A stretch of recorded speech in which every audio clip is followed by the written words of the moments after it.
Nós iniciamos hoje uma série de vídeos denominada Projeto Direito em Ação. Direito em Ação, na realidade, é uma parceria do Instituto Brasileiro de Direito Eletrônico, o Escritório Almeida Filho, Advogados Associados e a Tribuna de Petrópolis. Então, nesse primeiro vídeo, eu já queria agradecer a minha equipe, Gabriel de Orleans, Maristela Justen, Pedro de Oliveira, Lanito Lentino e Juliana Bernardi, que sem eles seria impossível nós darmos início a esse projeto. O projeto Direito em Ação quer trazer de uma forma simples e objetiva todos os problemas do direito moderno. E no direito moderno nós estamos vivenciando eu diria, um entusiasmo diante de um novo Código de Processo Civil, que foi o primeiro Código de Processo Civil lançado num momento democrático, num Estado efetivamente democrático de direito, de acordo com a Constituição de 88. Porém, nós temos sérios problemas para dirimir no que diz respeito à aplicação do novo CPC. Por exemplo, aos juizados especiais, computaremos os prazos em dias úteis, de acordo com o artigo 212 do CPC, ou em dias corridos. No processo eletrônico, me parece que a confusão é muito maior, porque nós temos uma dicotomia entre o artigo 4º da Lei 11.419 de 2006 e o artigo 5º da mesma lei. Em relação aos juizados especiais, nós deixaremos para o próximo vídeo as nossas considerações a respeito dos juizados especiais. O que nos interessa hoje é trabalhar com o processo eletrônico. E para trabalhar com o processo eletrônico é importante que nós tenhamos ideia a mens legis no momento em que ela foi produzida. A lei do processo eletrônico ela foi trabalhada por pesquisadores, por políticos, sem dúvida alguma, e no momento em que era necessária uma prestação jurisdicional mais rápida, tanto que nós temos a Emenda Constitucional 45 de 2004 e anteriormente à Emenda Constitucional, o Pacto Republicano II, que determina a efetividade e eficácia do processo, que hoje, com o novo Código, nós trabalhamos com a eficiência do processo. Então, a nossa primeira pergunta é: estamos ou não diante de uma armadilha dos prazos? Essa é a primeira pergunta. Por quê? Nós temos uma dicotomia no que diz respeito ao artigo 4º e o artigo 5º da Lei 11.419. Eu diria, como advogado e como professor da Universidade Federal Fluminense, que o artigo 4º, parágrafo 2º, é o que dita, em verdade, os prazos do processo eletrônico. Ou, melhor dizendo, nós só temos efetivo início para cômputo dos prazos com o artigo 4º, parágrafo 2º, e não com o artigo 5º da Lei 11.419. Porém, nós vamos trabalhar aqui com as duas hipóteses, o artigo 4º da Lei 11.419 e o artigo 5º da Lei 11.419. Pelo artigo 4º, parágrafo 2º da Lei 11.419 de 2006, uma vez instituído o Diário da Justiça Eletrônico no âmbito dos tribunais, todos os atos processuais serão publicados pelo Diário da Justiça Eletrônico. Então já fica aqui a afirmação de que o artigo 5º não tem valor. O artigo 5º da mesma lei, a Lei 11.419 de 2006, determina que o advogado é obrigado a acessar o portal e, a partir do momento em que acesse o portal, ele está intimado da publicação. Se ele não acessar o portal, nós começamos a trabalhar com uma ideia de intimação ficta. E essa intimação ficta, nós temos um lapso temporal de 10 dias para visualizar a intimação ou não. E aí vem a questão da pergunta se nós estamos diante de uma armadilha dos prazos. Esse prazo do artigo 5º, que permite ao advogado ter 10 dias de lapso temporal para nós termos a visualização da intimação no portal, e a partir do 10º dia, aí então se computam os prazos, nós nos questionamos, num primeiro momento, se esses 10 dias são prazo processual. e se esses 10 dias efetivamente contam como prazo processual. A partir daí, nós temos o prazo, vamos admitir, de 5 dias para o embargo de declaração, ou 15 dias para um recurso de apelação.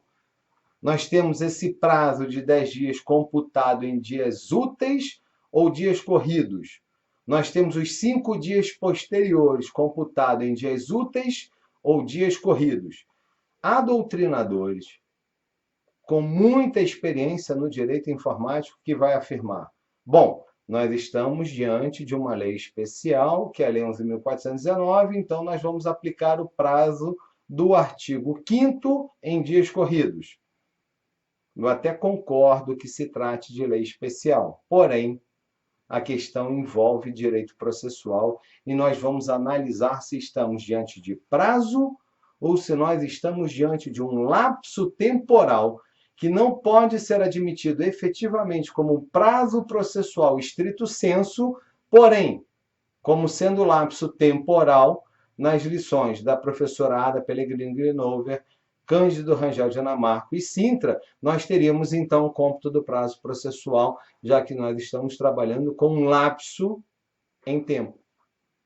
Então nós nos questionamos, o artigo 5º, quando ele prevê 10 dias para acesso ao portal e a partir daí nós termos uma intimação ficta, se esses dias são contados em dias úteis ou dias corridos. E aí eu vou pedir perdão aos doutrinadores que afirmam: nós estamos diante de uma lei especial que fala 10 dias. Por que eu vou me contrapor a essa ideia de uma lei especial? Porque a lei do processo eletrônico, em verdade, ela não fala de processo. Ela é uma lei de caráter procedimental. Se ela é uma lei de caráter procedimental, nós temos que adotar o Código de Processo Civil como forma subsidiária de aplicação da Lei 11.419.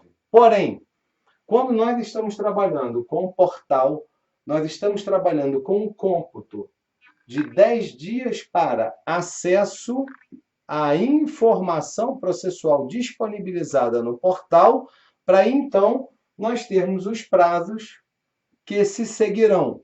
Esses prazos que se seguirão após os 10 dias são prazos computados em dias úteis. Quanto a isso, não há a menor dúvida.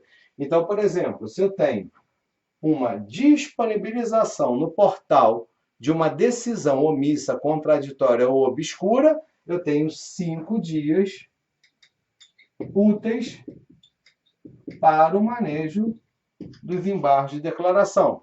Isso nos parece óbvio. Porém, como nós vamos computar esses 10 dias? Prazos úteis ou prazos corridos? Para isso é importante a gente analisar a ideia de uma construção jurisprudencial anterior a toda a normativa processual. Por exemplo, quando nós tivemos o advento da Lei 9.899, que é a denominada Lei do Fax, nós temos a possibilidade de transmissão de peça processual por um meio eletrônico, que é o facsímile, e nos 5 dias subsequentes, a apresentação do original no cartório, no caso nosso aqui do Rio de Janeiro, em outras cidades, em outros estados, em outras regiões, no protocolo geral. Nós temos 5 dias para o protocolo. Esses 5 dias são computados excluindo dias ACO e incluindo dias adquem? De acordo com a jurisprudência pacífica e remansosa do STJ, esse prazo da lei do fax é computado em dias corridos. E por que é computado em dias corridos de acordo com a jurisprudência pacífica dos nossos tribunais, que pelo novo CPC nós temos uma idealização de que a jurisprudência do STJ e do STF serão, na realidade, as jurisprudências dos nossos tribunais superiores não normatizarão, mas indicarão o caminho para o juiz decidir. Óbvio, se eu estou falando em repercussão geral ou em recurso repetitivo, a vinculação. Se nós estamos trabalhando com uma ideia passada dentro da Lei 9.899, que permanece em vigor, que é a Lei do Fax, nós estamos computando o quinto dia como dia corrido, a partir do quinto dia, o dia corrido, nós trabalhamos com a hipótese de que essa intimação ficta do novo, da Lei 11.419, essa intimação ficta, obviamente, os 10 dias correrão em dias corridos. Nós não podemos trabalhar com a ideia de que esses 10 dias são dias úteis. E por que isso? Já houve vários casos julgados pelo STJ e por diversos tribunais, no sentido de que o prazo de 10 dias para a Fazenda Pública não se conta em dobro. O prazo de 10 dias não se computa em dobro para a Defensoria Pública. Porque o artigo 5º, na realidade, ele trabalha com uma ideia de que a intimação pelo portal é considerada pessoal. Aí nós já temos vários problemas, porque se nós admitirmos que a intimação pelo portal é considerada pessoal, nós já eliminamos, pela jurisprudência pacificada dos tribunais superiores, que nós temos um prazo que não se aplica o prazo em dobro para a Fazenda Pública ou para a Defensoria. Bom, então nós já temos uma idealização de como nós vamos computar o prazo do artigo 5º da Lei 11.419. Esse prazo do artigo 5º da Lei 11.419 será computado como dias corridos e não dias úteis. Por quê? Porque, na realidade, nós não estamos trabalhando com a ideia de prazo estrito sensu. Nós estamos trabalhando com um lapso temporal.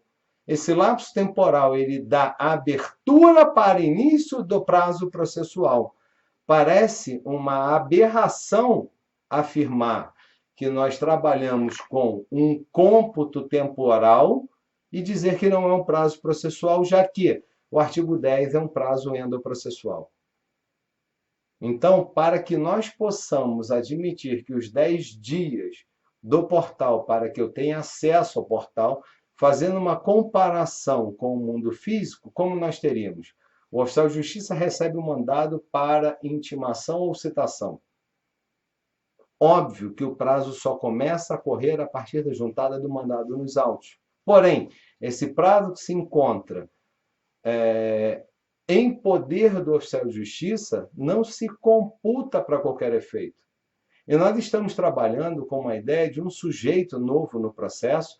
Isso já foi objeto de uma série de palestras e discussões e artigos, que nós temos um novo sujeito no processo que chama-se sistema. Esse sujeito sem responsabilidade, esse sujeito sem apenação, e infelizmente nós temos, na realidade da Lei 11.419, um novo sujeito processual, que é o sistema.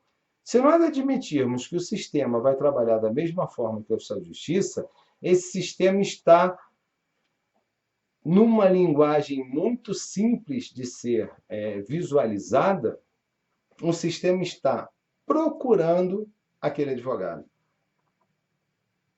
A partir do momento em que se encontra aquela pessoa, nós temos então o início do lapso temporal. Por que essa comparação esdrúxula? Porque efetivamente é esdrúxula a comparação.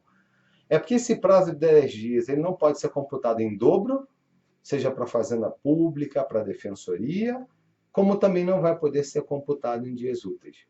Nós não temos a condição de computar o prazo do artigo 5º como prazos em dias úteis. Então, o prazo começa a fluir a partir do momento em que se conclui o 10º dia da disponibilização no portal do tribunal. Porém, para que nós cheguemos, então, a uma conclusão em relação a essa ideia de armadilha dos prazos, eu nem estou muito preocupado com os 10 dias do artigo 5º, que nós já chegamos à conclusão, independentemente de ser uma lei especial, que ele vai ser computado em dias corridos e não dias úteis.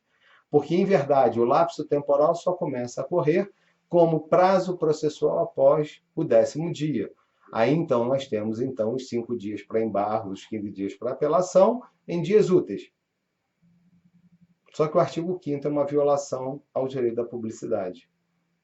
Nós temos que nos valer do artigo 4º, parágrafo 2º da Lei 11.419, que taxativamente afirma: uma vez disponibilizado o Diário da Justiça Eletrônico pelos tribunais, nós teremos ele como meio oficial de comunicação, independentemente de qualquer outro. Então, o artigo 4º, parágrafo 2º, é o que efetivamente deve vigorar e não o artigo 5º. A respeito dessa confusão e dessa armadilha dos prazos, nós vamos produzir em uma outra apresentação para nós podermos fazer a distinção entre a publicação no Diário da Justiça Eletrônica, que nós estamos falando efetivamente publicação, e nós vamos trabalhar com a hipótese de disponibilização de ato processual através de um portal do tribunal. E vamos seguir também na questão dos juizados e outras questões de extrema importância no novo CPC, no que diz respeito ao processo eletrônico e ao Código de Processo Civil novo, que entrou em vigor, de acordo com as nossas cortes superiores, em 18 de março desse ano. Então, para finalizar essa nossa primeira apresentação, nós afirmamos: o prazo de 10 dias computa-se em dias corridos e não em dias úteis. Então, nós temos que ter uma preocupação enorme no que diz respeito ao cômputo do prazo, porque esses 10 dias nós não poderíamos admitir estrito sensu como um prazo processual, mas início para que nós tenhamos um prazo processual que seria o manejo dos embargos, o manejo do recurso de apelação e outros recursos e outros atos processuais que nós devamos cumprir. Então, nessa nossa primeira apresentação, fica aqui já uma provocação no sentido dos advogados lutarem em relação aos prazos e para que nós tenhamos efetivamente a aplicação do artigo 4º, parágrafo 2º, que, tanto quanto o juizado especial, será objeto de novas apresentações em novos vídeos.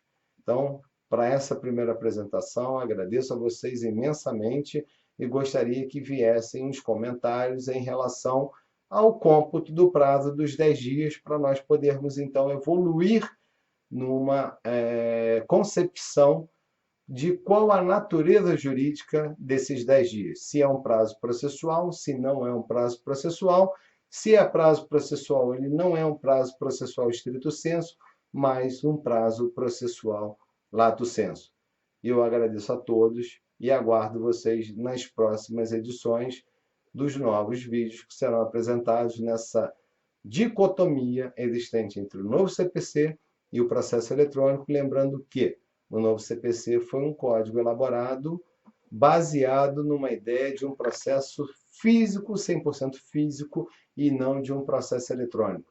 E a nossa pretensão é exatamente essa, de suprimir essas dúvidas e, efetivamente, provocar a advocacia para que nós não percamos os nossos objetivos e nós não percamos o objetivo ideal da Ordem dos Advogados do Brasil, que é a efetivação do Estado Democrático de Direito.